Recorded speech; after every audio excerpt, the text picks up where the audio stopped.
ठाण्यातील एका मराठी शाळेनं अचानक सीबीएसई मध्ये कन्वर्ट केल्यामुळे पालकांनी संताप व्यक्त केलाय।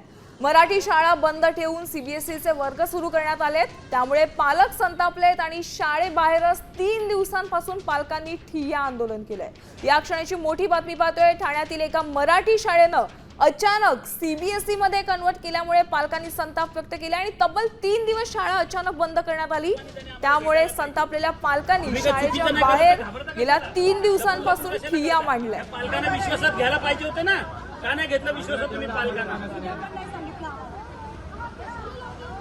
माहिती आपल्या वेगळ्या आणि यांना वेगळ्या देतात। 10 मिनिटात नाही केलं ना, मेन गेट हाच आहे का वेगळा गेट आहे? मराठी शाळा बंद करणार नाही।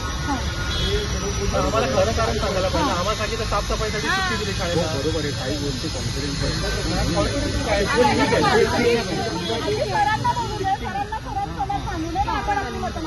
प्रोसेस काही चालू आहे, प्रोसेस आहे, त्या प्रोसेसचा एक भाग आहे म्हणून आम्ही सुट्टी दिलेली आहे। पण खरी गोष्ट ती पण आहे की टाक्या साफ करतो आम्ही, आजच पेंट पण केलं होतं, तर टाक्या साफ करतो ते पण।